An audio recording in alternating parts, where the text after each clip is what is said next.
नमस्कार everyone, welcome back to OT expert. Devbhoomi में आपका स्वागत है।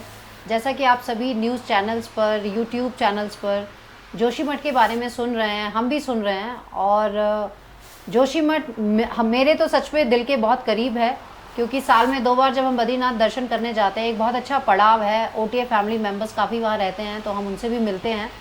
और जब से ये जोशीमठ के बारे में हम सुन रहे हैं, काफ़ी लोगों ने हमें भी मैसेज किए कि मैम आप प्लीज़ वहाँ जाएं और वहाँ के बारे में हमें बताएं कि क्या सिचुएशन है वहाँ पर। जाना हम भी चाहते थे, लेकिन क्योंकि वहाँ ऑलरेडी इतने लोग गए हुए हैं, हमें हमारे ही ओटीए फैमिली मेम्बर्स जो वहाँ रहते हैं, उन्होंने कहा कि आप यहाँ आकर और भीड़ ना बढ़ाएं। जो यहाँ की सिचुएशन है, हम चाहते हैं आप लोगों तक पहुँचाएं, लेकिन उसके लिए हम आपको ये हेल्प कर सकते हैं कि जो भी यहाँ के बारे में जो एक्चुअल सिचुएशन है और वो क्यों है, क्या उसके कारण है, वो खुद बताना चाहते थे। तो मुझे भी लगा कि ये बहुत अच्छी बात है कि वहाँ के निवासी उससे ज़्यादा अच्छी तरह कोई और नहीं बता सकता जितना अच्छा वहाँ के निवासी बता सकते हैं। तो नैथवाल जी से हम वहाँ पर कनेक्ट हुए हैं और इस तरह से जो सारी बातें उन्होंने बताई हैं, आप भी सुन सकते हैं। बहुत दुख की बात है कि जोशीमठ में आज लोग एकदम आपाधापी में हैं और जो यहाँ पे ये लैंडस्लाइड हुई है, इसने सबको हिला दिया है। मुझे ऐसा लगता है कि जोशीमठ में जो वाटर सीवेज है, जो यहाँ के जो उसकी जो एक वाटर की जो पानी की जो निकासी है वो प्रॉपर नहीं है। उस कारण एक जो है ये धंस रहा है। दूसरी बात ये है कि जो 2020 में रेणी वाली आपदा आई थी, उसने पूरे जोशीमठ को, क्या पूरे एरिया को हिला दिया था। और उसमें जो ये सुरंग बन रही है उसमें भी पानी भर गया था। तीसरा मुख्य कारण जो है इसका, जो एनटीपीसी की जो सुरंग बन रही है, बताते हैं कि इसके अंदर इनकी बहुत बड़ी एक मशीन फंसी हुई है और उसको बाहर निकालने के चक्कर में इन्होंने उसके पहले दूसरी सुरंग बनाई। और जो लगातार इन्होंने जो ब्लास्ट हो रहे हैं, बताते हैं 4 तारीख को करीब 1:30 बजे इन्होंने बहुत बड़ा ब्लास्ट किया और उसी दिन पूरा जोशीमठ में सबसे ज़्यादा जो है कंपन हुआ और दरारें आ गई और जोशीमठ बहुत खतरे में आ गया है। तो मुख्य 3 कारण है कि वाटर का सीवेज प्रॉपर नहीं है। दूसरा, 2020 की जो रेणी वाली जो रौंठी ग्लेशियर टूटा था और ऋषिगंगा अलकनंदा से जो धौली गंगा से जो आया था, उसने पूरा जोशीमठ को हिला दिया था। और तीसरा कारण ये है कि जो ये इंटरनल टनल एनटीपीसी की बन रही है, उसमें जो इन्होंने सुरंग बना दी है और बेपनाह जो इसके अंदर जो ब्लास्ट हो रहे हैं, उससे जो है जोशीमठ को बहुत खतरा हो गया है।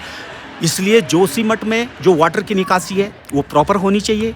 एनटीपीसी का जो ये टनल बन रहा है ना, तो इसे तो पूर्ण रूप से बंद होना चाहिए, क्योंकि जोशीमठ खाली जोशीमठ नहीं है, ये इंटरनेशनल फेम स्थान है। यहाँ पे बद्रीनाथ जी जो है हमारे 6 महीने प्रवास करते हैं, यहाँ पे शंकराचार्य जी हैं और यहाँ पे हमारे नवदुर्गा है, यहाँ पे हमारे नरसिंह भगवान जी हैं और Nanda Devi, valley of flower, नीति वैली, माणा वैली, हमारा हिमक्रीड़ा, विश्व प्रसिद्ध हिमक्रीड़ा के अंदर अगर ये स्थितियाँ रही तो इसका और सारी चीज़ें खत्म हो जाएगी। जोशीमठ ही नहीं रह जाएगा, इसमें पूरा यहाँ का अस्तित्व ही खत्म होने वाला। मेरा अनुरोध है कि सबसे पहले जो है कि ये जो एनटीपीसी की जो सुरंग बन रही है, इस पर पूर्ण रूप से रोक लगना चाहिए।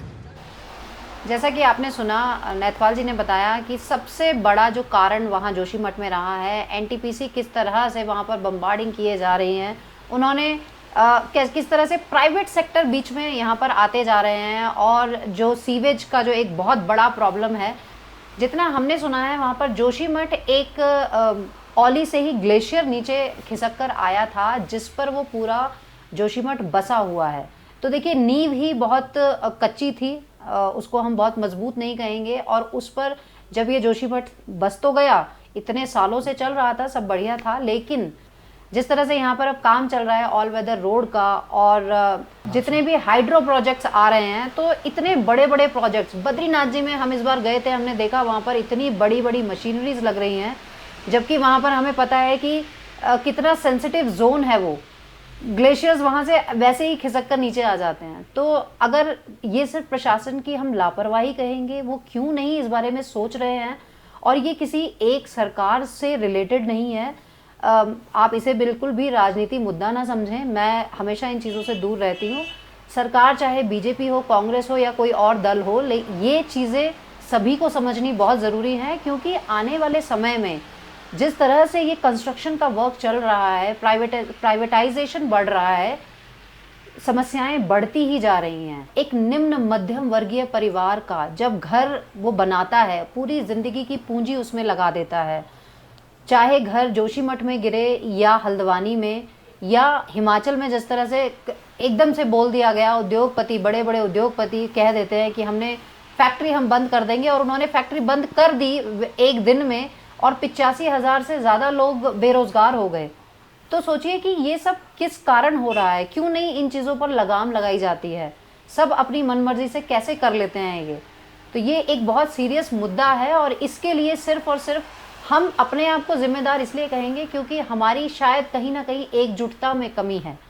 तो हम सबको एकजुट होना चाहिए, यही मेरी रिक्वेस्ट है। और शायद हम सबको ये समझना भी चाहिए, क्योंकि हिंदू हो या मुस्लिम हो, घर चाहे हल्द्वानी में गिरे या जोशीमठ में गिरे या हिमाचल में फैक्ट्री बंद हो जाए, जब तक हम एक दूसरे के दुख से दुखी नहीं होंगे, एक दूसरे के बारे में सोचेंगे नहीं, ये चीज़ें कुछ उद्योगपति इस चीज़ का फ़ायदा उठाते रहेंगे, और प्रशासन की तो हम बात करें ही क्या, अपने अंदर ही हम अगर सुधार करेंगे तो शायद कुछ हो सकता है। देखिए, प्रकृति को लेकर हम सभी को बहुत ही ज़्यादा संवेदनशील और सचेत रहना चाहिए। एक छोटा सा उदाहरण है, ऋषिकेश में ही जिस तरह से ये योगनगरी रेलवे स्टेशन जब से बना है, हमने अपने सामने 5 डिग्री तक टेम्परेचर बढ़ते हुए देखा है, क्योंकि लाखों पेड़ कटे वहाँ पर, पूरा जंगल का एरिया था।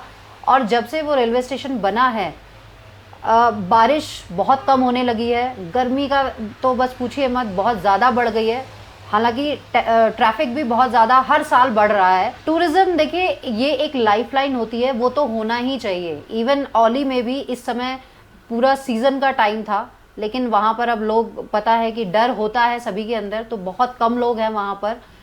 क्लाइमेट का बहुत फ़र्क है, वहाँ अभी भी इतनी बर्फ़ नहीं पड़ी है। इस बार देखिए, जनवरी 15 तक भी यहाँ पर बर्फ़ इतनी नहीं पड़ रही है उत्तराखंड में, जितना कि हर साल होती थी। तो ये सब क्लाइमेट चेंजेस क्यों हो रहे हैं, इतनी कंस्ट्रक्शन अंधाधुंध हो रही है। तो इन सब चीज़ों के बारे में हमें बहुत ही ज़्यादा सचेत होने की ज़रूरत है, और कहीं ना कहीं हम सबको इसके लिए हम जिम्मेदार भी हैं। हम सबको एक कदम उठाना चाहिए, चाहे वो गंदगी से लेकर हो, चाहे वो पानी की वेस्टेज से लेकर हो। हमें इन सभी चीज़ों का ध्यान रखना बहुत ज़रूरी है। शुरुआत हमें अपने से ही करनी है। तो देखिए, हम अगर सिर्फ मन में ये सोच लें कि हमें प्लास्टिक बैग्स जब गवर्नमेंट ने कहा बंद करना है, तभी हम क्यों सोचें, हम खुद से क्यों नहीं सोचते कि ये प्लास्टिक बैग हमारे एनवायरनमेंट के लिए कितना खतरनाक है, तो हमें इसको यूज़ नहीं करना चाहिए। जब तक हम खुद से नहीं सोचेंगे, तब तक ये जो विकास और विनाश, दोनों में बहुत ज़्यादा फ़र्क नहीं है। तो हमें विकास चाहिए, विनाश नहीं चाहिए। मुझे लगता है आप सभी को जितनी जानकारी मैं दे सकती थी वो मैंने दी है, अपने विचार आपके साथ सिर्फ शेयर किए हैं।